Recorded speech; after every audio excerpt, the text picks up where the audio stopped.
welcome everybody to another Friday, to another Pinnacle. We are very happy to have you here today to hear what Rodney Jayroe is going to be talking to us about. I'd like to introduce him to you quickly. He has a lot to talk about in the hour that we have. So Rodney actually lives in a place called Verona, like the city in Italy, but his Verona is in Wisconsin. And he has sort of been in the industry, and I don't know if you've been you say it's in the industry. You've been in the industry for 5 years now. Yes, sir. And he has been one of the top employees, or I'm not sure the proper term here, at Physicians Mutual, which is the plan that we're looking at today. And he got into this he says, I'm just going to read some of the stuff from his bio. By the way, I find his bio really, really well done.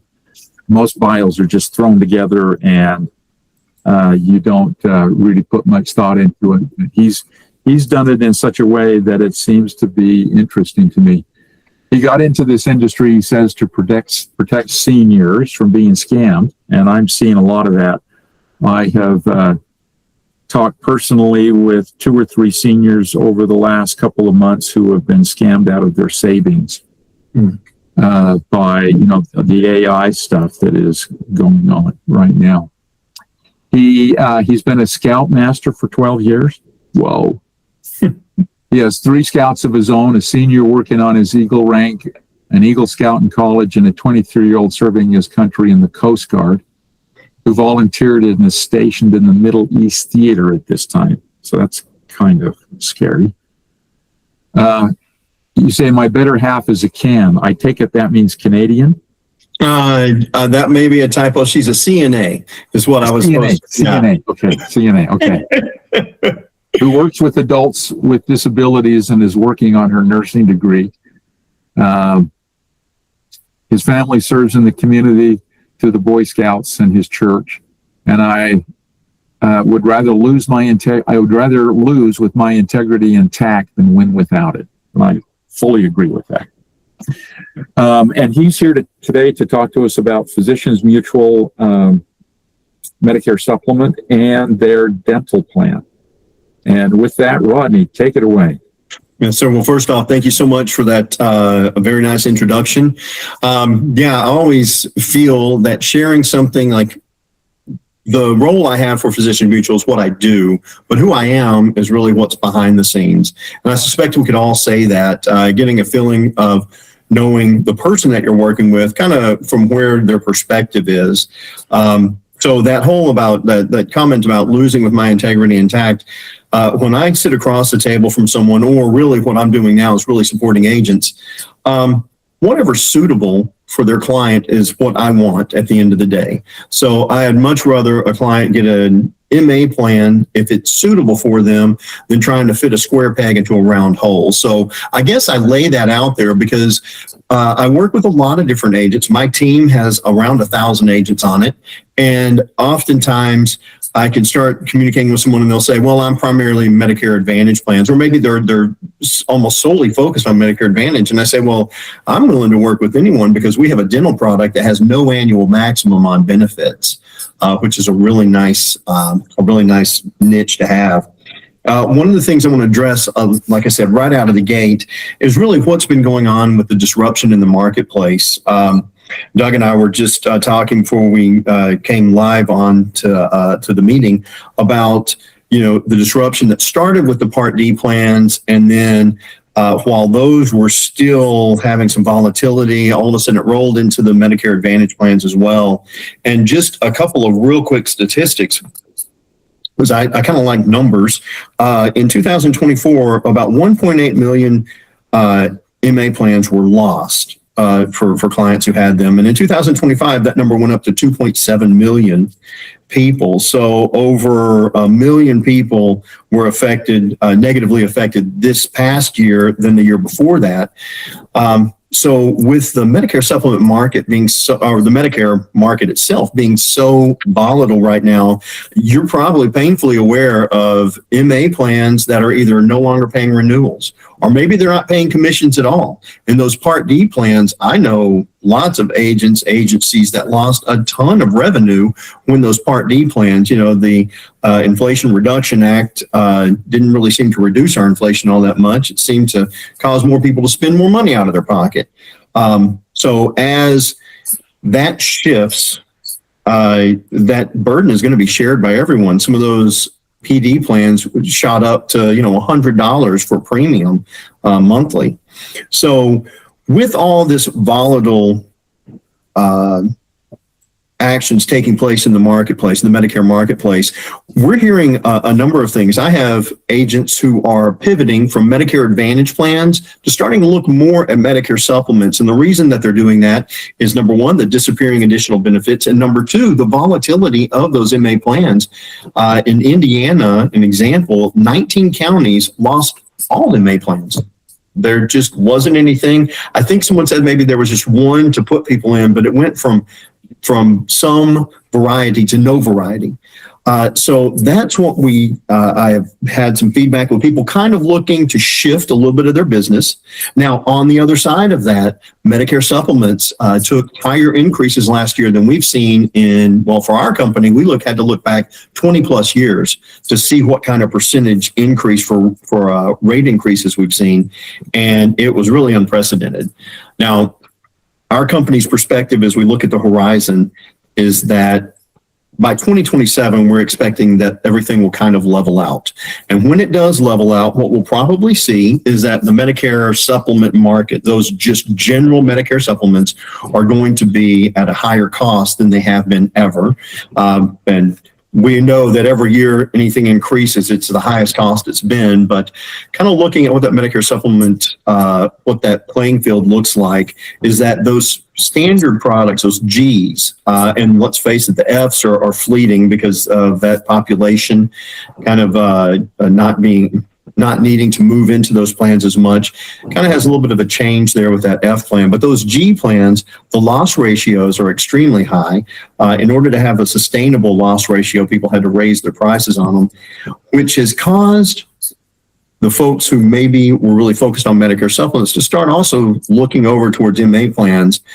So what I'm hearing across the United States from not only our business partners with principals, but also the agents themselves, are that there's looking on the other side of the fence. If you were heavy on med subs, you might be looking over to see what some of those Medicare Advantage plans look like for the suitability of your clients, and then vice versa with the disappearing of those MA plans and having to chase that business year after year after year, and that becoming that it affects more of your client base, can make it hard during AEP to help anyone new.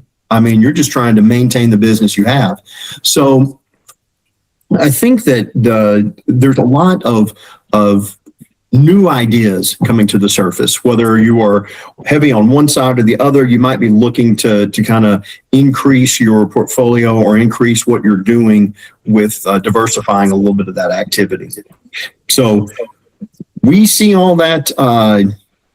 Also, the Part D plans, as those premiums escalate, that's a challenge for folks who are doing Medicare supplement, because now, when you add that into what is your total monthly cost for your health care, when you have to add in a higher premium for your Part D plan, and let's face it, the Medicare supplements are not going down in price, they're actually increasing.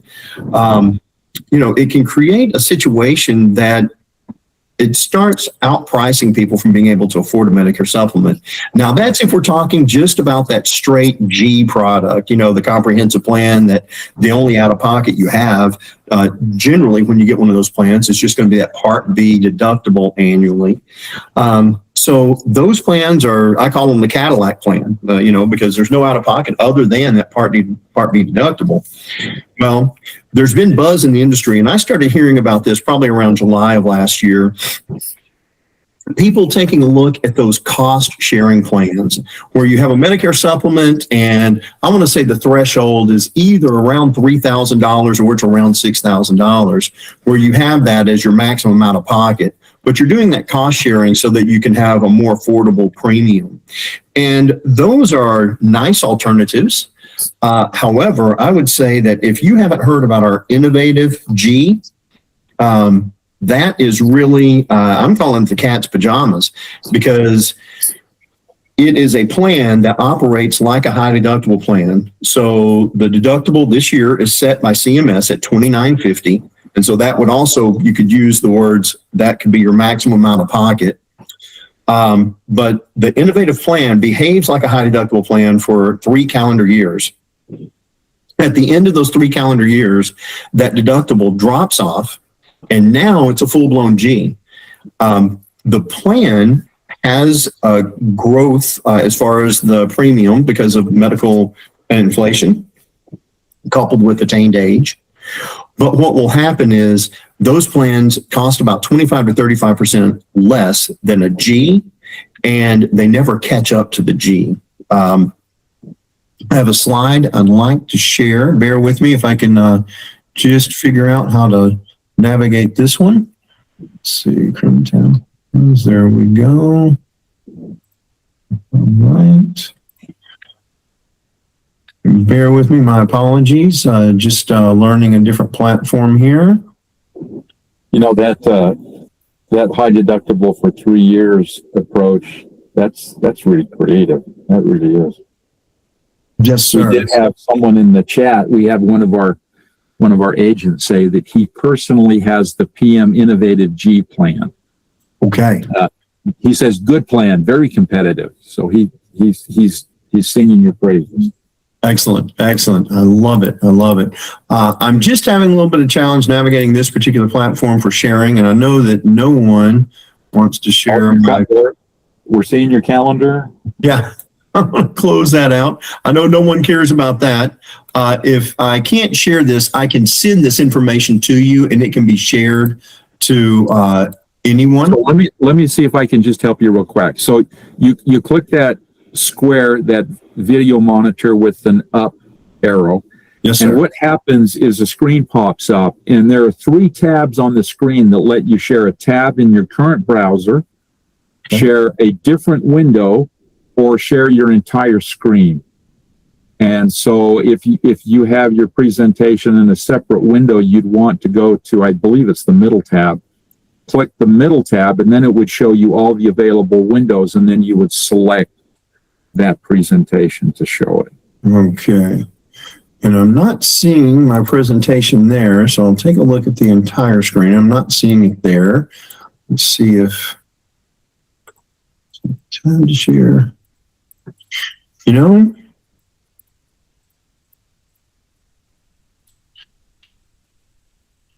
give this a whirl, but I don't think, let's see. Okay. We're seeing your browser. Okay. So that is not what my goal is. Let's see. All right. Well, I'll tell you what, I don't want to keep from getting information out. What I'll do is I'll follow everything up with these slides, and that way they can just be distributed. Okay. I did take the liberty of just kind of running a quote today, and what I used was the zip code. Let's see. Is that zip code? I just used the zip code there in Utah for the business. And so what I came up with was the innovative quote was, and I just chose non-tobacco using household discount female, and the innovative G was $122.50. Now, I took a look at what that G was going to be for the same criteria, and $155.44 was what I came up with. So you're looking at about $33 difference. So the savings just for the first year would be about $400. Now, that's a savings, and that's all well and good, but really, let's face it, the question is, what is the risk involved if you're going to take a plan with a deductible? And one of the things that we're finding, and maybe the agent that has our innovative G can probably weigh in on this or share what their experience is. But what we found is that if you don't have a high deductible plan in your portfolio, you really don't have to worry about what assignment is or how deductibles really work once you're in Medicare. So I'm finding that a lot of agents, as I talk to them, they'll say, well, I sell a G that's comprehensive or I sell an MA plan. And neither one of those do you really have to know that much about assignment or really like, what kind of exposure to risk you have. Let's say you needed an MRI. So one of the things that we hand out is there's a procedure lookup tool that you can go to Medicare.gov and you can punch in a code and it will tell you how much assignment is for different services. So if you're involved in an innovative plan, Innovative G, and you have that $29.50 deductible, I always ask people, how much do you think you'd pay out of pocket if you went outside and you fell down and hit your head and needed an MRI? So if anyone wants to shout anything out, what an MRI cost under assignment in Medicare and what your 20% would be. So you've got an Innovative G, you got this plan. We're going to go ahead and take that Part B deductible off the table. We're just going to assume that has already been paid. We know that's $283 this year, which does go towards that deductible. But let's say you've already paid that. You walk outside, you slip, you fall, you hit your head, and you need an MRI. Anyone want to take a stab at how much out of pocket someone can expect if they have an innovative plan and they need an MRI? $100. $100. It's just under $100. You are correct. It's about $90, kind of depending on where you're getting it. So unfortunately, I have no prize to offer, but great guess, which is interesting. Usually I've heard anywhere from $1,500 to $300. In fact, I was talking with a group yesterday and the lady said, well, I know a Medicare Advantage plan, you pay, the out of pocket was $300 for that MRI. And she was kind of surprised to learn that it was under $100 for assignment. Once Medicare places their assignment, pays their 80%. Things like a cataract surgery. That surgery starts off in the upper $6,000. Assignment lowers it down to about $1,200 to $1,300. And so your 20% of that is around $300. So when you start looking at how much procedures cost and how someone could meet that entire deductible for a year, we assess that generally people would need to be admitted to the hospital because we know that's $1,736 worth of deductible right there out of the gate. And or they would have a chronic illness, like let's say cancer, leukemia, something that's going to bring them into the doctor on a regular basis. That's going to create enough of a need or use of services that will get up to that $29.50. Now, it's important to understand how those deductibles work and how much assignment is, but it's also important to know what kind of research do we have on this patented product. We've had the innovative plan out since 2008, and what we have a patent on is actually the rider that's attached to the G. So as you know, G policies are governed by the federal and state officials. So when I say a patented innovative G, a lot of people are skeptical. How can you patent a product that's regulated by the federal and state government? Well, it's the rider that we put on there. That's what we have a patent on. Now, again, that says you have 3 calendar years, and that first year is really a moving target. If your policy is effective in January, then you'll have 12 months worth of that first calendar year. If it's effective in July, you'll have 6 months. And for those people who move into this product in the last quarter of the year, it's always fun because the clock starts ticking when that policy is effective. So if it's effective in December, that means that 1 month really equates for the 12-month calendar year. So you carry that deductible for 2 full calendar years and then wherever it falls within that first year. The reason I let you know all of this information is so that our data can kind of make some sense to you. So what we've discovered is in that first calendar year, 97% of people who own this policy will never hit that deductible. Now, I don't really like that statistic because it's a moving target. You've got a lot of people who may be at 12 months, some at 6, some at 1 month. The number that I like to hang my hat on is that 82% of people who own this policy will never hit that deductible in any of the 3 calendar years. So one of the things I always share with agents is if I told you you had an 82% chance of winning the Powerball lottery this week, would you go and buy a ticket? I don't buy lottery tickets. I mean, when they get really, really high, I'll go and grab one. But I would tell you this, if you said, Rodney, you got an 82% chance of winning, heck, I'd buy more than one ticket. I'd probably buy a few of them. So I point that out just to let you know what the exposure to risk is if you're contemplating one of these policies. Now, really, research indicates that people's average out-of-pocket annually is about $600. So that means that they're having some services taken care of. But remember, that Part B deductible, that's applied toward that as well. So if you're looking at $283 applied towards that $600 that's average out of pocket, you're kind of saying that about half of your expenditure is going to be something you can't avoid if you go to the doctor anyway. So you're going to be paying that regardless whether you have a G or this innovative G. So, Rodney, yes, ma'am. you might just, there's a chat box. I hope you don't mind. This might be a good time to ask it. Would the high deductible G apply to office visits as well?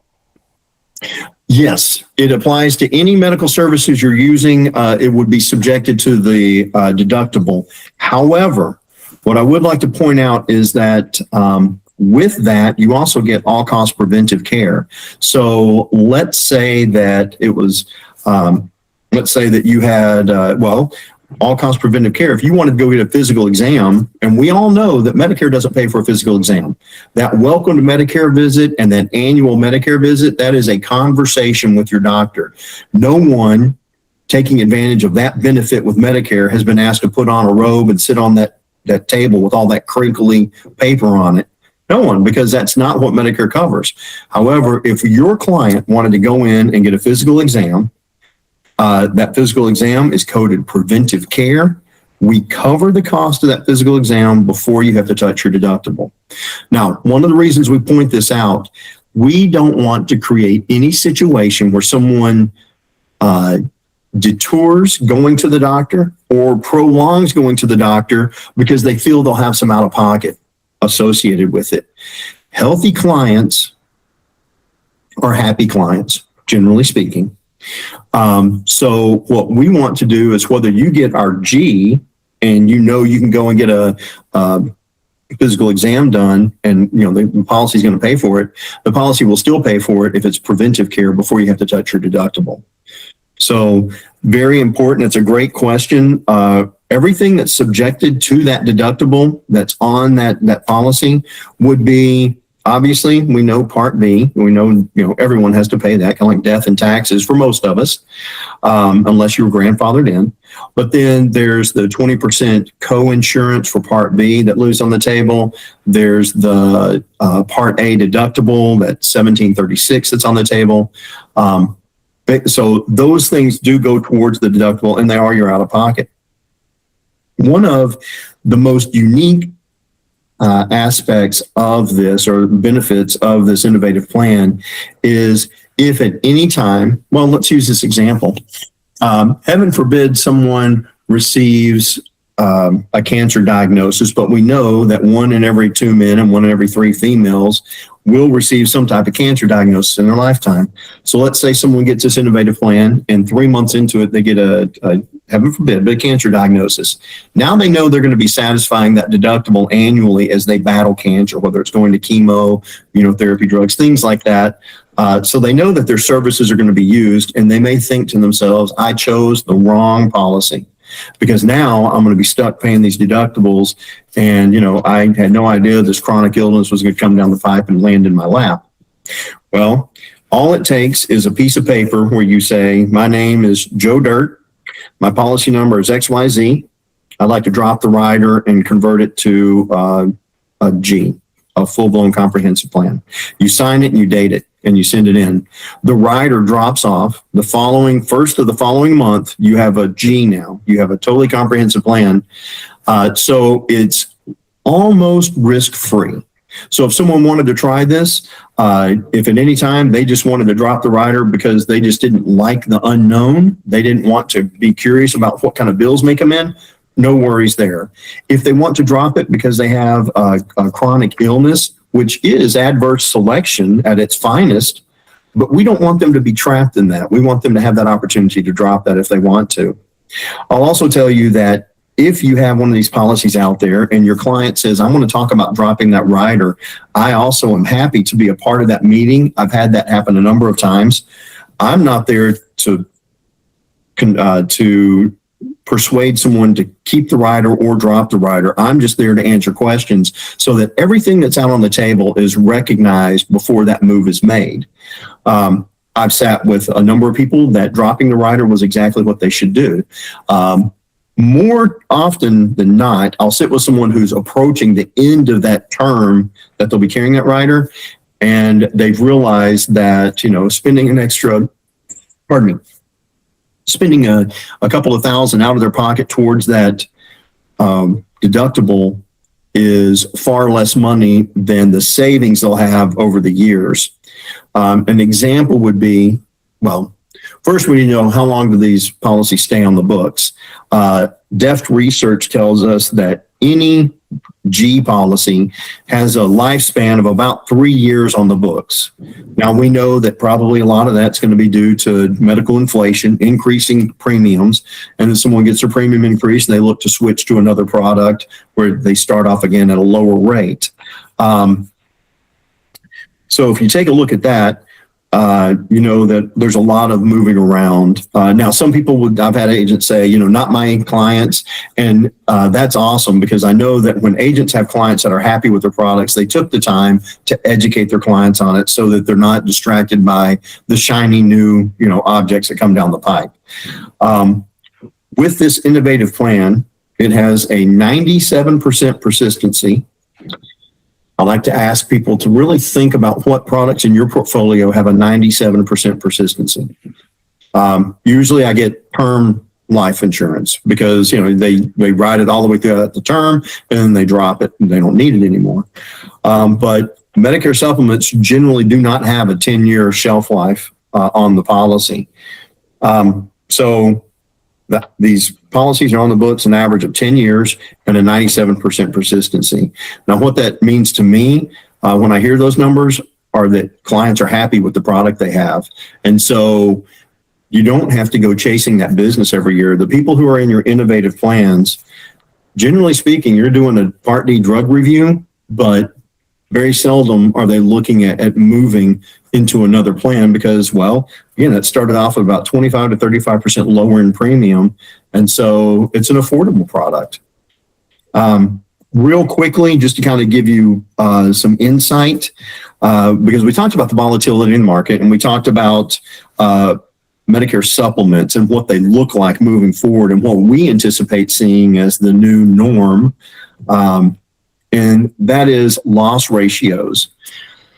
So we know that a lot of the stress that's being put on the Medicare industry right now, we know there's waste, fraud, and abuse. I mean, that's been going on. So I don't think that's new news. Maybe it's getting a lot more egregious. I think we could probably agree with that, with what we're hearing, from the news and things. But the other two factors that are really stressing the Medicare industry are, number one, the birthday rules and anniversary rules. When it's written so that adverse selection is welcomed into a block of business, that drives cost up. The more guaranteed issue business coming into a block of business, the actuaries view that as undesirable business. Therefore, they predict higher increases needed to sustain the loss ratio. So as we load up carriers with guaranteed issue business due to the birthday rule, anniversary rule, and things like that, it is driving the cost up for everyone with those policies, not just the people who may have either some health concerns or that adverse select business coming in, but everyone's policies, premiums go up when that happens.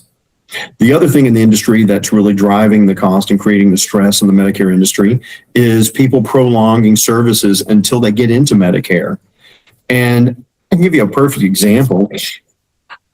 at my church, I volunteer and I stand in the atrium in one place every Sunday, and I help people with whatever, their needs are. I had a gentleman walk up to me in October and he said, "You're the Medicare guy, right?" And I said, "Yes, sir, I'm the Medicare guy." He said, "I need a knee replacement. I have a huge HRA account.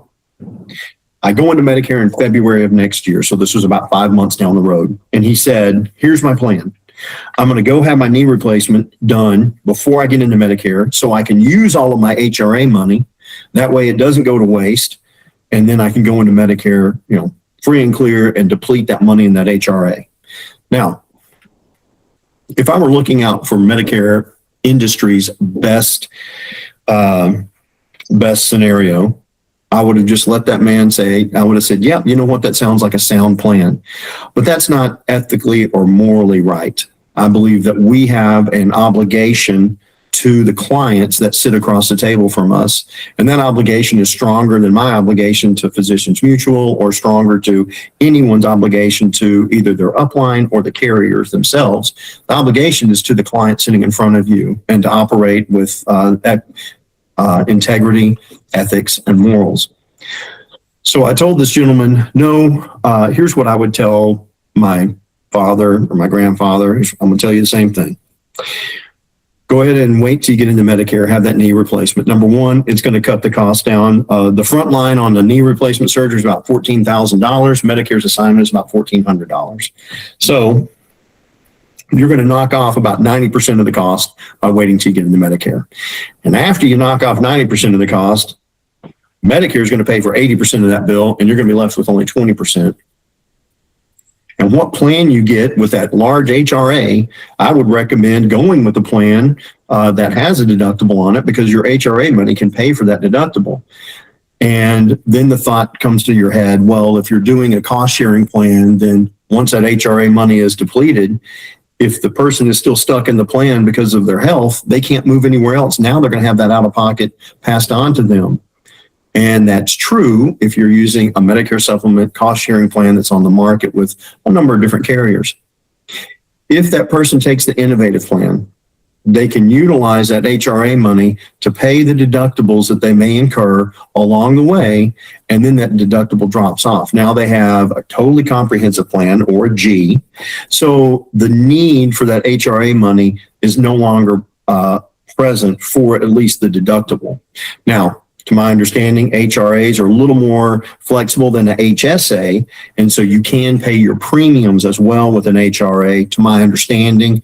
But I always tell someone, you need to talk to your HR department and find out from the person who manages that HRA exactly what that money can be spent on, because I don't want to misinform someone. But these types of scenarios are what's driving up the cost for Medicare supplement policies.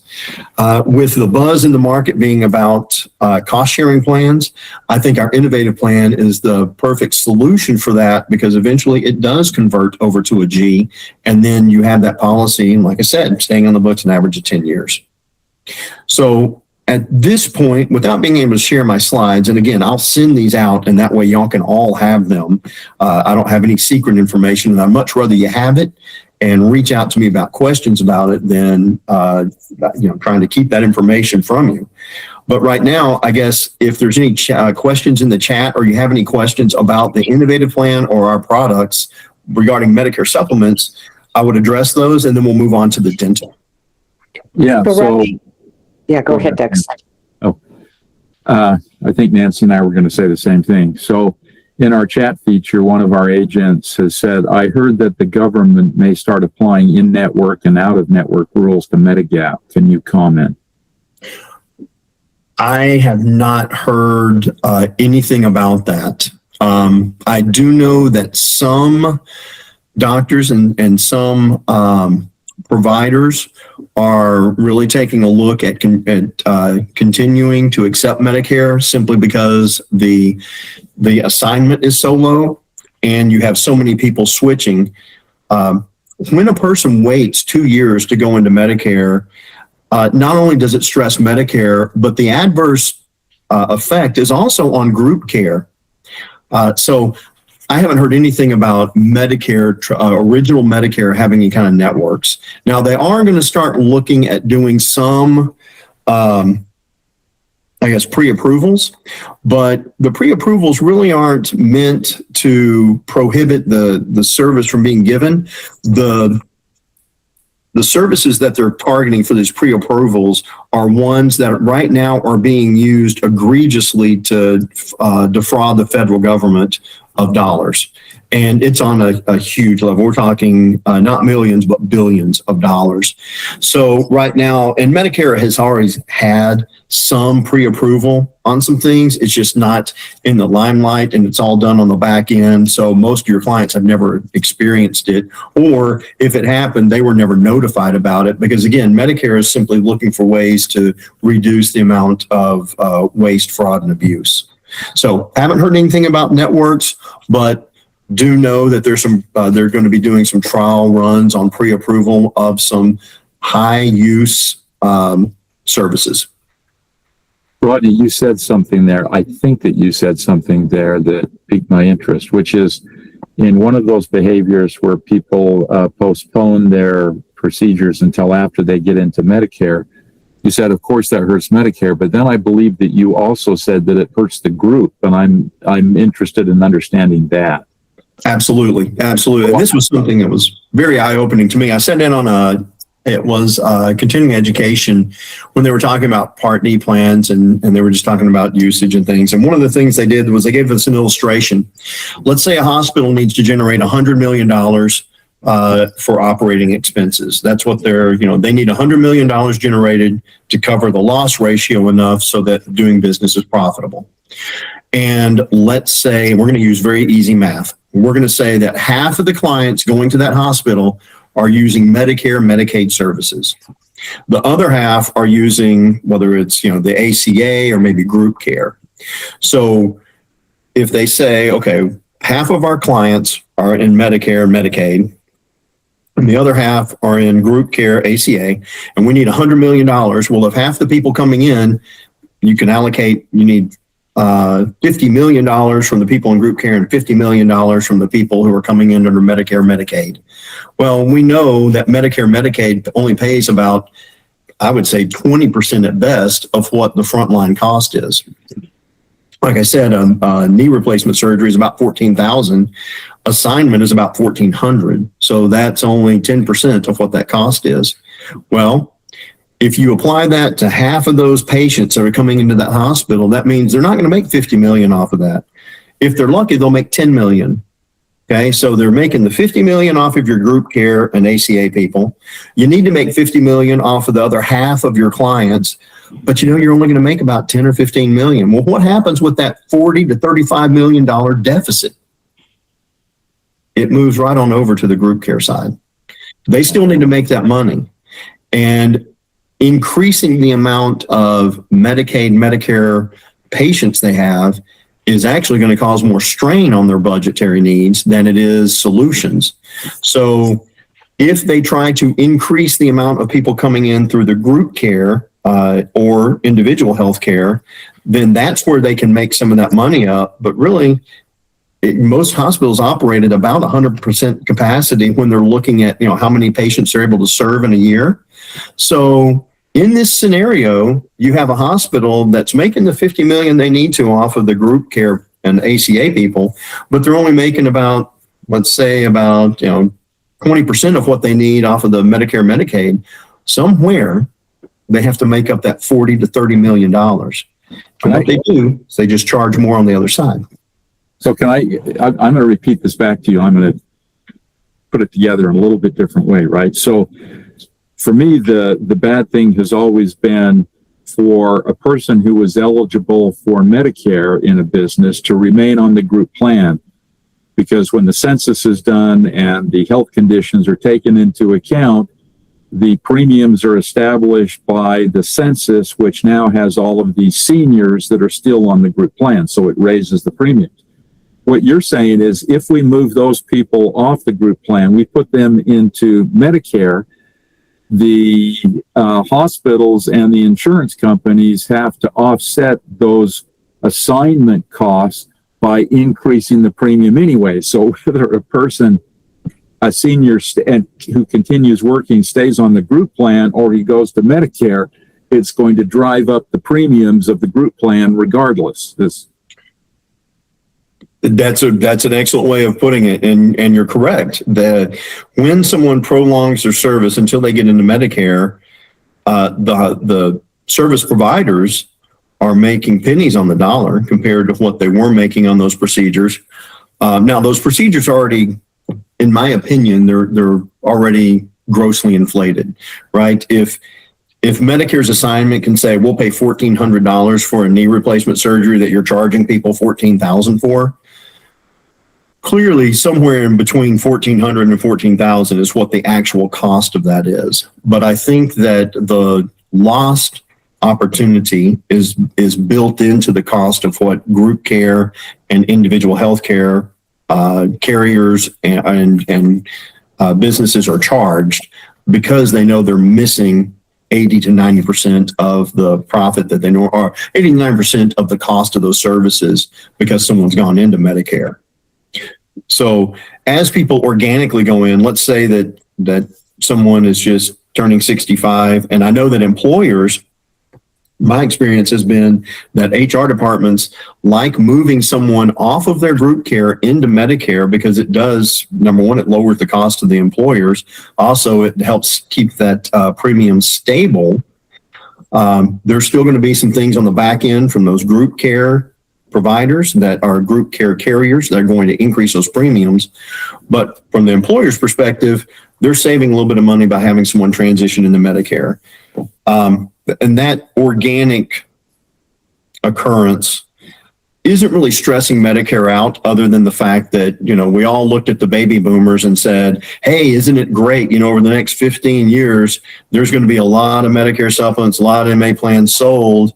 And we were only looking at the sales aspect of that. Well, now all those baby boomers are needing those services, which are driving up the cost, or driving up the stress on the Medicare industry. So it is all one big ball of wax, so that when people wait to get into Medicare, the provider's not making as much money. Therefore, they have to charge more where they can, which is not to the Medicare recipient now. So they're passing that on to group care and individual health care. So while we are seeing a lot of stress on the Medicare industry, it goes hand in hand. There's no man is an island. One action has an equal opposite reaction somewhere else. So it is a challenging situation, to say the least. One of the things that, again, our company not having a Medicare Advantage plan, not doing any Part D plans, we're really looking at that innovative plan. In fact, that's where we're kind of focusing on our attention for bonus programs and things like that, is to really highlight that the innovative plan. We have a trip that people can qualify for every year. And if you sell an innovative plan, it counts twice as much towards that goal. So our company is doing things to try to focus the attention on that innovative plan, because we do believe, number one, it's good for the agents, because if it stays in the books an average of 10 years, you're not chasing your business every year. That's one less thing to worry about during AEP. In addition to that, a lower premium helps them be able to afford that Part D plan that we started from way back at the beginning of the recording today. We started talking about that Part D plan and what kind of effect that's having with Medicare supplements. Well, if you have an innovative plan and you're going to have 25 to 35% savings off of that cost of your premium, that's kind of where you have that wiggle room, whether it's the Part D plan for people who may have some expensive medications and need a plan that has a higher premium, or let's say you have someone who just uses that WellCare RX plan that has a zero premium annually. Well, that leaves opportunity maybe for final expense options for them, and or maybe cancer. And let's face it, dental is kind of a layup. When I say that, what I mean is, if you have someone coming into your office and they're losing their group care because they're aging into Medicare, more than likely they're losing their health care and they're losing their dental care. And oftentimes, I think you can find that they may be losing some kind of term insurance that their company had on them, and or maybe some Aflac insurance for disease-specific insurance. Well, one of the things that we really talk about, and our national sales trainer, Mike Story, his accolades have got as long as my leg. The guy is very successful, but what he talks about And what we do when we talk about training is positioning yourself. And when someone sits down across the table from you, you could look at yourself as a Medicare supplement or Medicare specialist, and you're there to help them get a Medicare plan.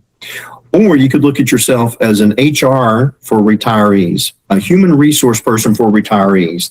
And if that's the position that you find yourself in, then just like all of those human resource persons that you've talked to all of your working professional life, you lay out everything that's available to them. And that has to be done by discovering, do you have, AFLAC policy? Do you have final expense coverage? Things like that. But that's just all in the discovery, so that when you lay everything out, the goal should be to have them have at least the same amount of benefits in their golden years as they had when they were at the grind. You work 45 years of your life having amazing benefits, good benefits to cover those risks, cover, solutions to the challenges you may face. Then all of a sudden you retire and that's it. You're kind of left out on your own. So when they go and see an agent who's going to help them with Medicare, really, if you take a look at really helping them with their benefits package, and even coining that phrase, I help retirees with their benefits package. Most retirees say, what do you mean? Kind of scratch that. What do you mean benefits package?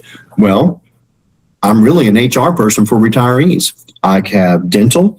I have disease-specific insurance. You may have hospital indemnity plans. You may have final expense insurance, maybe simplified underwriting policies, life policies, term and whole life policies to help them cover whatever their needs are. But really taking that approach, I think, can safeguard your business, because if they're getting all of their needs taken care of, or maybe they're not taking advantage of them right when you sit down with them, because in their mind, they came in to talk about Medicare, then at least when the time comes and they say, man, you know what, I forgot I don't have, cancer insurance or dental insurance, whatever that case may be, then you're the person they're going to come back to. So when that need arises, or they realize that they want to have that need taken care of, as long as you've shared with them everything that you do, then the chances are more than likely they're going to come back to you, as opposed to going to somebody else who might try to take your business from you. All right. Real quickly, I'll just do some dental, kind of the 10,000 foot view from above. The dental plans have 4 different tiers of coverage, and they start as low as $30.50, and $56.50 is the highest tier. They cover 100% of your preventive needs, which is going to be 2 cleanings a year, accompanied with the x-rays that go along with those cleanings. And if you change dentist, you'll need to have a comprehensive exam. That gets covered if you're in a network provider setting. That gets covered every year for you. If you need your teeth cleaned 3 or 4 times, then you would have out of pocket for whatever that 3rd and 4th time cost. But if you're in a network setting, it's been my experience that network providers will give you the discount even if the benefit is not being paid out. So all 4 tiers of coverage, no matter whether it's the economy one or the premier, they all cover the preventive care 100% in a network setting. We have one of the most robust networks in the country. Emeritus set that up for us. We are the insurer. Emeritus is our business partner. They set up the network for us. But you don't have to see a network provider if you don't want to. I personally have a client that he went to college with his dentist, so he sees him. But when he needed a root canal, I printed off all the provider options for him, and he had his dentist refer him to someone so he could save that $300, $400, $500 off of the network discount for that expensive tier 3 procedure. So the one we sell the most of is the Premier policy. We sell about 70% of the policies on the market are the Premier. It covers 70% of the remaining balance. What do I mean when I say remaining balance? Well, there's a frontline price, right? If you walk into a dentist and you don't have any insurance and you need a crown, they're going to say, well, we're going to charge you $2,000 for the crown. Well, if you say, oh, here's my insurance card and it's a network setting, then they would say our network sees a savings of average of 42% off the frontline cost. So let's say that you say, I'm in the network, that $2,000 crown just went down to, and for easy math, we're just going to say $1,500. So you save $500 just for being in the network. Then that premier plan is going to pay 70% of that. So 70% of $1,500 is about $1,050. So you have about $450 out of your pocket for a crown that started off at $2,000. Now, you don't trade services. We cover 400 plus procedures, and you don't trade any services for having a lower cost plan. The plans pay 25, 40%, pay 25%, 40%, or 55% of, and 70% of the remaining balance. But it covers all 400 plus procedures. It's just a difference of how much they'll pay towards that. Again, you can use a network setting, makes your money go further, but you don't have to. The plans do not coordinate benefits. So if you had someone with a Medicare Advantage plan that had some dental benefits, they could use our plan as well, and we're going to pay whatever your policy dictates. So they could use their MA plan to cover most of their expense. And if they had any out of pocket, we're just going to pay whatever we would. And if there's an overage, they put that in their pocket. If they're seeing a network provider and that provider files the claim on their behalf, then what will happen is we have providers that will just start a credit for that client. But the client can submit the claim. It's very easy. There's instructions we can give them if they want to have that money sent to them instead of to their provider, their dental provider.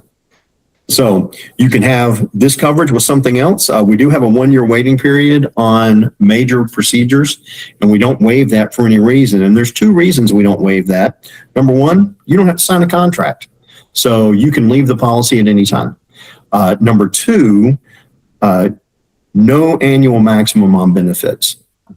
So I usually take a minute, let that settle in. No annual maximum on benefits. So right now, it looks like we have a little less than 10 minutes left, but I'll just open it up to any questions. And however, Doug and Nancy, however you'd like to structure that, if people just ask them directly, or if you want to read anything that's in the chat, happy to answer as many questions as possible.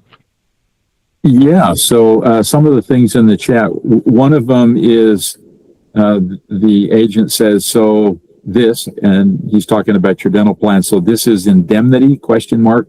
What about implants? Great question.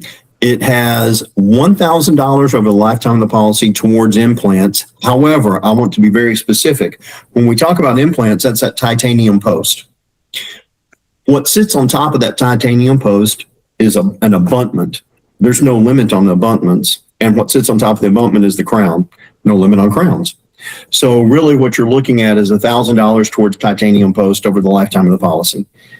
We know that's a drop in the bucket for that. However, if you make sure that your provider is going to give you the network discount, even if you've exhausted the benefit, or if you're, still outside of your benefit period. So let's say you're only 6 months in. My experience has been, and you have to call the provider to confirm this, that the provider will give you the discount even if you've exhausted the benefit or if it's not payable yet, because they're being in the network, and this is what a provider has told me. I've heard this echoed a couple of times when calling providers. They agreed to give our policyholders a discount on procedures. Didn't have anything to do with whether our benefit is paying or whether they've exhausted their benefit. So while the $1,000 lifetime benefit for implants is not a lot, we know that's a drop in the bucket when it comes to those titanium posts, but there are ways to still have savings regarding those services. So we have another question. Do you sell Medigap Plan N? Not currently. Right now, in the state of Utah, we have an A, we have G, we have a high deductible, innovative, and the standard G, and then we have a F plan. If we roll, we're hopeful to launch a new block of business in July, and we're hopeful to get that into all the states that we're currently in. If that block of business can come into Utah and where it goes into other states, we do plan on having an N within that portfolio. Do you, just as long as we're on the topic of N, do you see or do you foresee a movement from Plan G to Plan N that's larger than it is now? I would say yes, as people look for alternative solutions to just the comprehensive Medicare supplements. I think you are going to see a constant search for lower premiums. And with that said, I think where we're seeing a lot of traction with our innovative plan. 2 years ago, our innovative plans probably sold and made up maybe 15, 20% of our policies. My team of agents, right now, I'm operating about 90% of the policies sold are the innovative plan.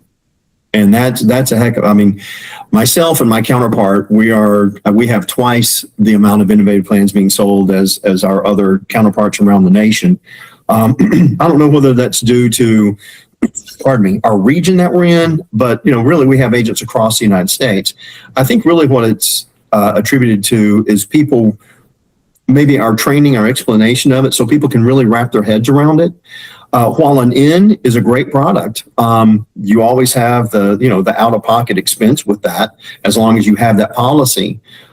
So I think that is a great alternative to a G, but as you're going through what those alternatives are, I think really what you're looking for is premium versus longevity and what you want to be dealing with, let's say 10 years down the road when you still have that plan. Do you still want to have those co-pays and things like that for a plan in?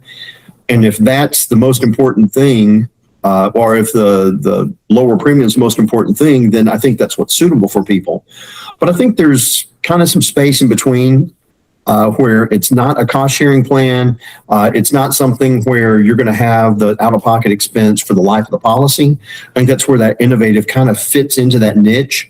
So I do think that there's going to be people looking for ways to control their cost on premiums and stay with a Medicare supplement. So, and that's one of the reasons we're providing that in with our new block of business, because not everyone, the innovative is not suitable for everyone. And to be honest with you, I've talked to a lot of agents who said, and they just simply said, I'm not going to take the time. It's hard enough to explain Medicare to someone, much less you expect me to take the time to explain deductibles to them. Okay, well, that's their business and how they choose to run it. So this N would be a solution to that. So they're not looking at just the high cost of a G, but there's alternative plan involved. Okay. Well, Rodney, thank you very much. I learned a lot.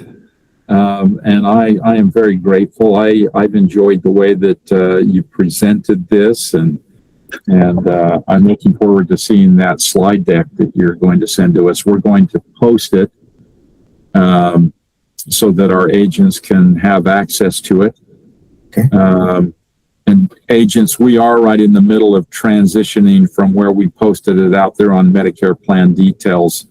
We're going to have an agent portal here. And so I need to talk with, say, Morgan on my team to find out exactly how we handle that. We will stop the recording. We will post this on the YouTube channel. If you want to go back and look at it, I think I will, because I need to understand better how Rodney has presented things. And Rodney, thank you very much. And we're going to stop the recording. We will stick around in case any of you have any questions. I don't know how long Rodney can stay, but we'll stick around and we can talk about things like appointments and other things if you want to.